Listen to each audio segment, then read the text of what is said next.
Figure it out start हो रहा है आपका पेज 34 से।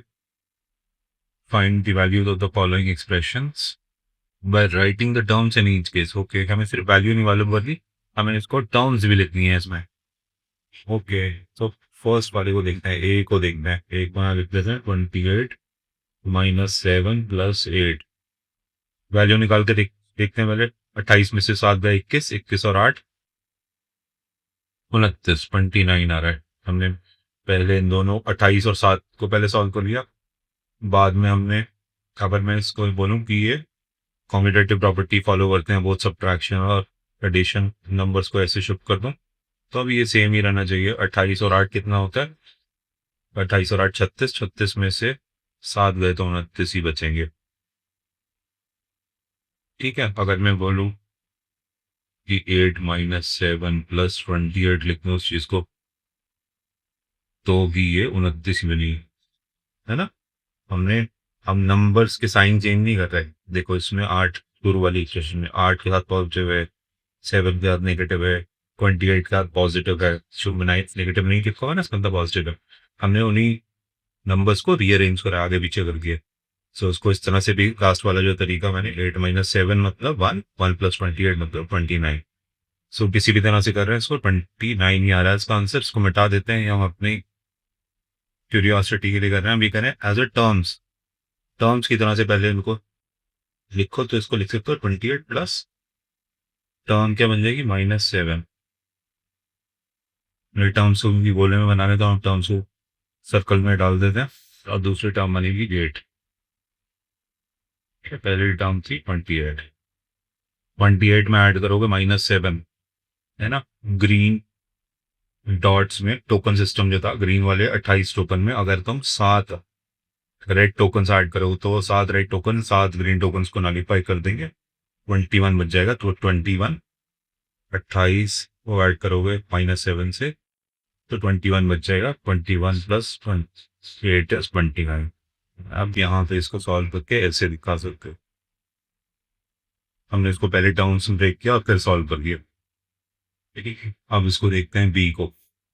बी को यहाँ लिख लेते हैं 40 माइनस 10 प्लस 10 प्लस 10। सॉल्व करेंगे तो डायरेक्टली -10 प्लस 10 0 हो जाएगा। 40 प्लस 10 50 आ जाएगा। बट ये नहीं कह रहे हैं कि पहले इसको टर्म्स में ब्रेक करो। तो इसकी टर्म हो जाएगी 40 प्लस -10, -10 इसकी दूसरी टर्म हो जाएगी, तीसरी टर्म हो जाएगी इसकी 10, और चौथी टर्म भी है जो इसकी हो जाएगी 10। अब इसको सॉल्व कर लो।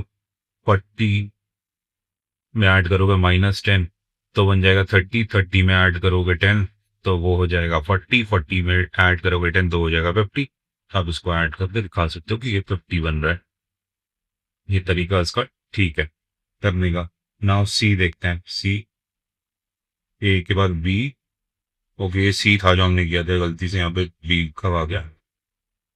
चलो ई करते हैं, ई कर, ऊपर से नीचे वाले ई करते हैं। ए सी, ई में लिखा हुआ है उन्होंने 6 multiply by x D -4 multiply by 8 multiply by 5। Terms जो होती हैं वो प्लस से सेपरेट होती हैं, प्लस से सेपरेट होती हैं। तो खैर प्लस से होती है तो हम प्लस को बाहर लिख के माइनस को अंदर लिख सकते हैं, और ये कर सकते हैं -4 मल्टीप्लाई बाय 8 मल्टीप्लाई बाय 5। ये वाली एक टर्म बना सकते हैं, है ना। और दूसरी टर्म 6 मल्टीप्लाई बाय 3 बना सकते हैं। ये हमारी दो टर्म्स बन गई। इनको सॉल्व करेंगे 6 या 18 प्लस दूसरी टर्म बन जाएगी, तो उसको भी कहते हैं कि ये टर्म ही है अभी भी। और ये है आपका 4 multiply by 8 is 32, 32 multiply by 5 is 160, है ना। 8 चौक 32, 32 कंजे 160, या 8 पंजे इन दोनों को मल्टीप्लाई करके देखते हैं। 8 पंजे 40, 40 मल्टीप्लाई बाई 40 160, तो ये -160 हो गया, है ना। 18 प्लस -160, या 18 -160 की वैल्यू क्या होगी, वो होगी 160 में से आप 18 को माइनस कर दोगे और उसके आगे नेगेटिव का साइन लगा दोगे, तो इसकी वैल्यू मिल जाएगी -142। इस तरह से आप इसको कर सकते हो। ई वाले जो था, ई वाले में आप इसको एक टर्म बना सकते हो, और इसको एक टर्म बना सकते हो, प्रोवाइडेड अगर आपने बाहर ब्रैकेट बाहर प्लस लिख दिया तो यहाँ अंदर माइनस ले आओ, अंदर एक माइनस ले आओ, तो माइनस इन नंबर से मल्टीप्लाई होगा तो माइनस नंबर दे देगा। इस तरह से आप कर सकते हो। बी को देखते हैं, बी को इसी के आगे लिखते हैं। बी की टर्म्स जो है, पहली टर्म बन गई इसकी 39, दूसरी टर्म बन गई प्लस बाहर आ गया और माइनस अंदर चला गया, 2 मल्टीप्लाई बाय 6, मल्टीप्लिकेशन टर्म्स के अंदर चला जाता है, और तीसरी टर्म बन गई 11। ठीक है, इसको सॉल्व कर लो। 39 प्लस 6 दूनी 12, तो ये -12 अंदर चला गया, और प्लस 11, ये नई टर्म्स बन गई। 39 में ऐड करोगे -12 को, मतलब 39 से सब्ट्रैक्ट कर रहे हो 12 को, तो हो जाएगा आपका 27। 27 में 11 ऐड करोगे तो 38, है ना। या आप -12 और 11 को ऐड करोगे तो -1 आ जाएगा, -1 को 39 के साथ ऐड करोगे तो आपको 38 मिलेगा। किसी भी तरह से आप इसको करके देख सकते हो, इसका आंसर आ जाएगा 38 बी का। अब हम बी कर रहे हैं, बी ये वाला कर रहे हैं, बी इसको लिख लेते हैं यहाँ पे 48 - 10 multiply by 2 plus 16 divided by 2। ठीक है, तो इसकी टर्म्स बन जाएंगी, पहली टर्म बनेगी 48, टर्म्स सेपरेट होती हैं प्लस से, प्लस इधर आ गया तो ये -10, माइनस अंदर चला गया, -10 मल्टीप्लाई बाय 2, और प्लस ये आ गया 16 डिवाइडेड बाय 2। आप इन सर्कल्स की जगह पे ब्रैकेट्स भी लिख सकते हो। जब भी ब्रैकेट के बाहर नेगेटिव होता है तो अंदर वाले साइंस को चेंज कर देता है, जब भी ब्रैकेट के बाहर पॉजिटिव होता है तो अंदर वाले साइंस को चेंज नहीं करता, अगर एक से ज्यादा अंदर टर्म है तो, एक से ज्यादा अंदर नंबर है तो। सो अब ये बन गया 48 प्लस -20। ठीक है, हम इसको सॉल्व कर रहे हैं, और प्लस 16 डिवाइडेड बाय 2 हो गया 8। ठीक है, अब 48 -20 या 48 में ऐड करो -20 को तो आ जाएगा 28, 28 प्लस 8 इज 36, तो इसका आंसर आएगा 36। इस तरह से आप सॉल्व कर सकते हो, बट हमने इंश्योर किया है कि we are finding the value of the following expression by writing the terms in each case. हर केस में हमने उसकी टर्म्स जरूर लिखी है, इसके बाद हमने उसकी वैल्यू फाइंड करी है। ओके, अब ये कह रहे हैं राइट अ स्टोरी और a situation for each of the following expression and find their value. Okay, अब इसमें स्टोरी भी लिखो है। ठीक है, तो ए की स्टोरी क्या लिख सकते हो आप, ए की स्टोरी क्या लिख सकते हो, ए की स्टोरी ये है कि एक बंदा था, उसके पास 89 रुपीज थे पहले, उसने उसको 21 रुपए और मिल गए, है ना। उसके पास इतने सारे पैसे हो गए कि उसने अभी बहुत सारे पैसे हो गए, चलो मैं 10 रुपए की चॉकलेट ले आता हूँ, तो 10 रुपए की चॉकलेट ले आ रहा है। ये इसकी स्टोरी हो गई। इनिशियल उसका 89 रुपीज थे, उसने अपनी मम्मी से पापा से कहा कि मुझे 21 रुपीज दो जल्दी से, तो 21 रुपीज और नहीं हुए, और ये उसमें से तुम्हारे पैसों में से वो 10 रुपए की चॉकलेट खा के आ गया। इसको सॉल्व कर सकते हो तो 89 और 21 मिलकर क्या बन जाएगा, 89 और 21 मिलकर बन जाएगा 110। 110 में से 10 रुपए चले जाएंगे तो 100 रुपए, आंसर आ जाएगा 100। आप डायरेक्टली सॉल्व कर सकते हो। अगर आपको पहली दो टर्म्स को पहले सॉल्व नहीं करना तो आप दूसरी और तीसरी टर्म को पहले सॉल्व कर सकते हो। 21 में से 10 गए तो 11 बचे, 11 को 89 में ऐड करो तो 100, फिर भी 100 आ रहा है। ठीक है, ये इसकी स्टोरी हो गई, इसका आंसर हो गया बी। बी में लिखा है 5 मल्टीप्लाई बाय 2। तो एक इंसान था, उसके पास 5 रुपए के 12 नोट थे, 5 रुपए के 12 नोट थे। या ऐसे करो 12, because 12 means a dozen, 12 means a dozen, है ना। 12 मतलब एक दर्जन। एक केला 5 रुपए का था, और 12 केले कितने के हुए, इसका मतलब 5 मल्टीप्लाई बाय 12। तो एक केला 5 रुपए का था और 12 केले 12 केले कितने हुए 5 मल्टीप्लाई बाय 12 और दुकानदार ने बोला मैं तुम्हें 6 रुपए का डिस्काउंट दे दूंगा तो आप मुझसे केले ले जा सकते हो हर केले पे मैं तुम्हें 50 पैसे का डिस्काउंट तो 12 किलो पे मैंने 6 रुपए का डिस्काउंट दे दिया तुम्हें। तो अब सोचो कितने पैसे खर्च होंगे। एक डजन 1 डजन बनाना खरीदने के लिए हर बनाना 5 रुपीज का था और अगर आप एक डजन एक साथ खरीदते हो तो 6 रुपीज का डिस्काउंट मिल जाता है। तो उसको सॉल्व कर लो 5 multiply by 12 is 60 minus 6 is 54। तो इस तरह से आप इसको सॉल्व कर सकते हो। इसमें प्लीज 12 माइनस 6 पहले नहीं करना है। 12 माइनस 6 को अगर आप सॉल्व पहले कर दोगे तो 12 माइनस 6 आ जाएगा और 6 को 5 से मल्टीप्लाई करोगे तो 30 बन जाएगा उसका आंसर। नहीं है ना, आपको 5 और 12 को पहले सॉल्व करना है। इसको एक ब्रैकेट में भी रख सकते हो, विदाउट ब्रैकेट भी आपको मालूम होना चाहिए कि मल्टीप्लिकेशन डिवीजन को पहले सॉल्व करना होता है because of the rule of BODMAS जो हमने पढ़ाया था, या फिर understanding an arithmetic expression as a sum of its terms. तो उसकी एक टर्म 5 मल्टीप्लाई बाय 2 है, दूसरी टर्म -6 है। तो ये दोनों टर्म्स को अलग अलग सॉल्व करना पड़ेगा आपको। एनीवेज चलो हमने स्टोरी बना ली और हमने कह दिया कि इसका आंसर आ रहा है 54। 12 पंजे 60, 60 में से 6 गए तो 54। सी देखो, सी में लिखा है 4 multiply by 9 plus 2 multiply by 6। तो 4 चीजें खरीद ली।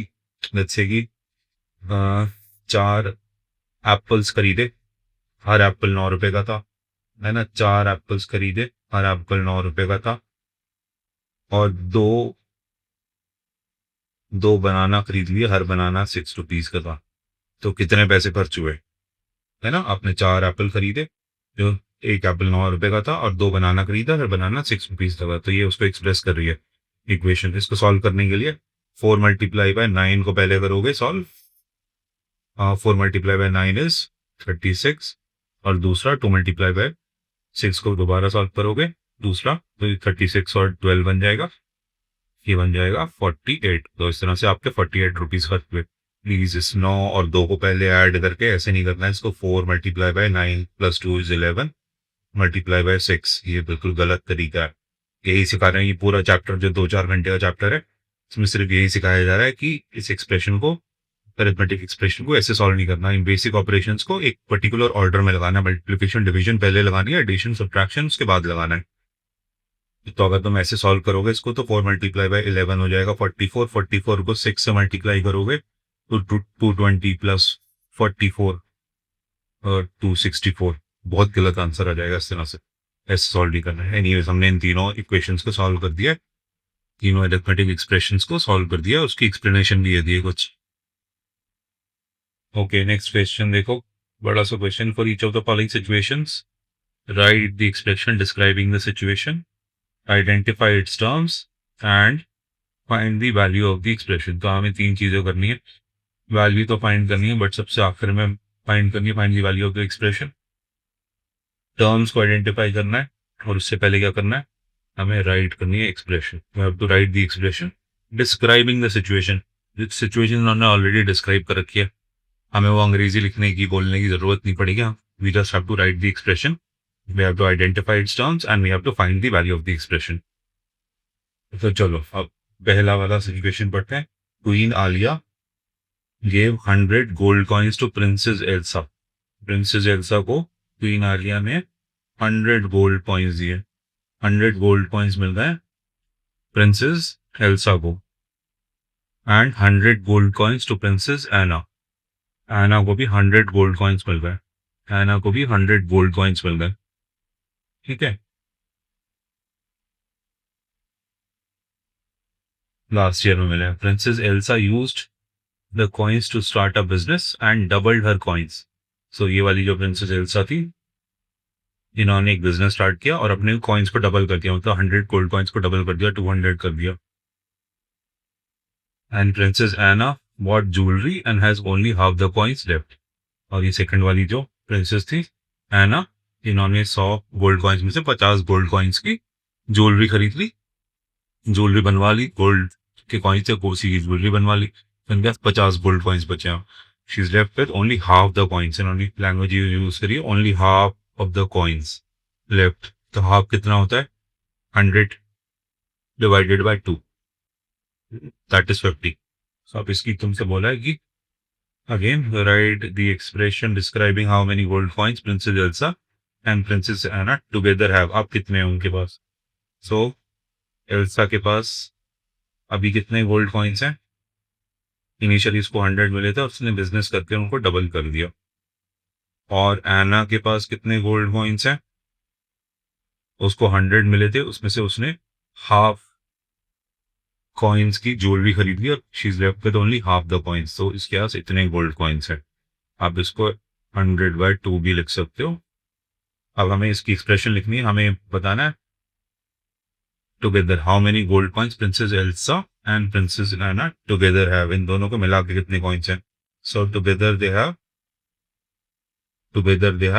100 multiply by 2 plus 100 divided by 2 gold coins.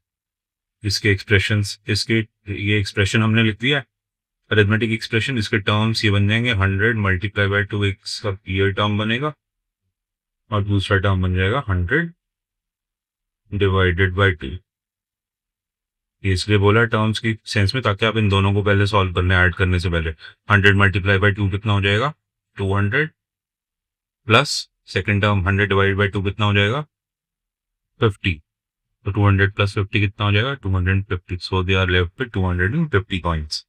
उन्होंने अपने गोल्ड कॉइन्स मिला के बढ़ा ही लिए। इनिशियली 200 कॉइन्स थे जो आधे आधे करके 100 कॉइन्स से प्रिंसेस को मिले थे, 100 कॉइन्स दूसरी को मिले थे।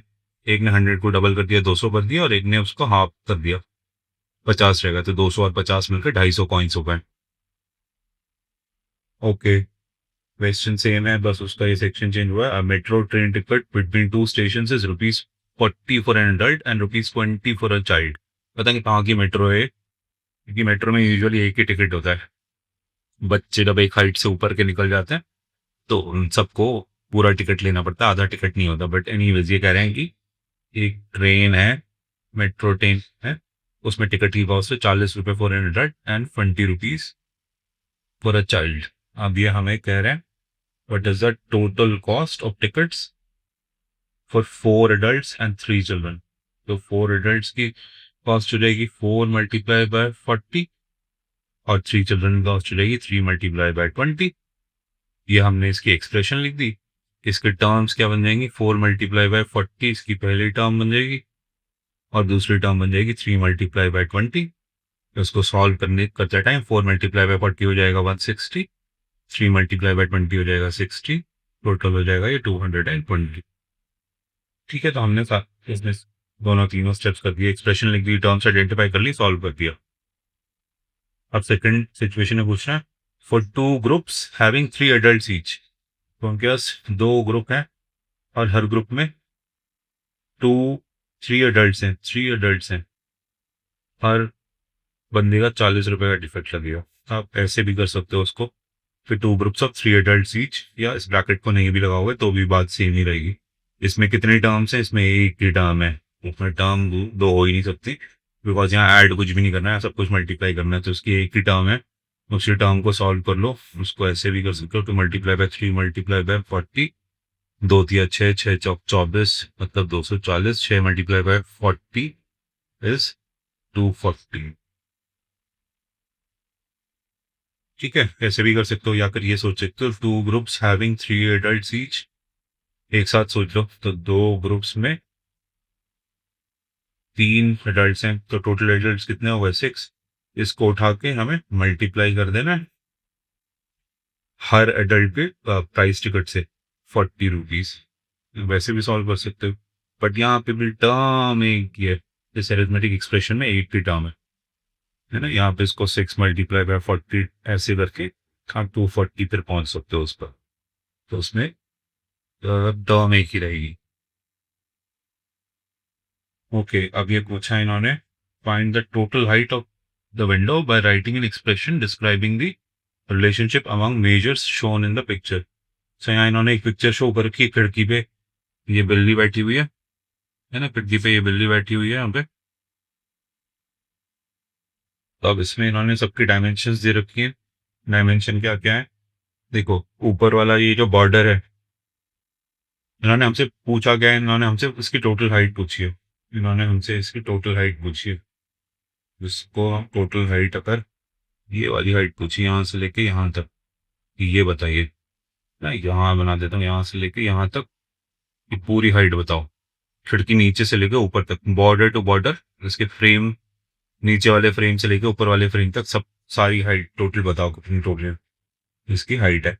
तो आप उसको कैसे कैलकुलेट करोगे? आपको बॉर्डर की हाइट मालूम होनी चाहिए। ये जो बॉर्डर बना हुआ है इसकी हाइट है 3 सेंटीमीटर, है ना। ऐसे कितने बॉर्डर्स हैं? ये एक बॉर्डर ऊपर है, ये जो इस पे निशान बनाया, तो जो ब्लैक पेन लेते हैं,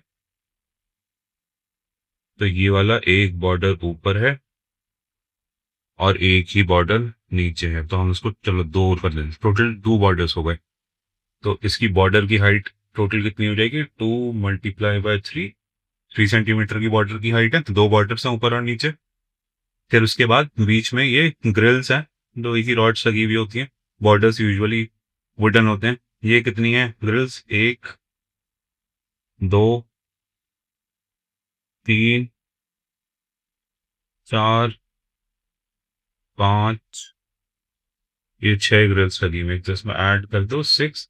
ग्रिल की कितनी हाइट है? 2 सेंटीमीटर की हाइट है ग्रिल की, 6 × 2, है ना। और इसके बीच में स्पेसेस हैं, ग्रिल्स के बीच में भी स्पेसेस हैं, बॉर्डर और ग्रिल के बीच में भी स्पेसेस है।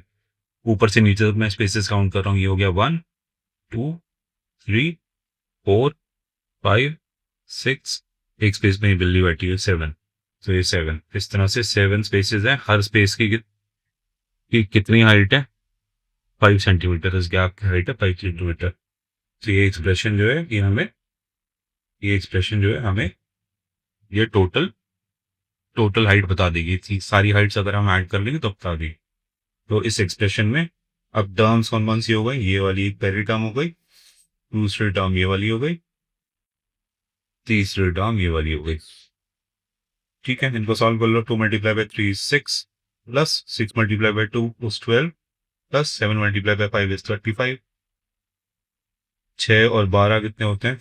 18। 18 और 35 कितने होते हैं? नहीं दिमाग चल रहा, 53 होते हैं। चलो खैर, 6 + 12 कितना तो आएगी? 18 होते हैं। 18 और 35 कितने होते हैं? ऐड कर लो। 8 और 5 13 का 3, हासिल को लगा 1, 1 और 1 2 और 3 5, 53 होते हैं। सही, कितनी हाइट हो जाएगी इसकी? 53 सेंटीमीटर। बट इन्होंने सिर्फ एक्सप्रेशन सॉल्व करने के लिए बोला 53, टोटल हाइट है 53।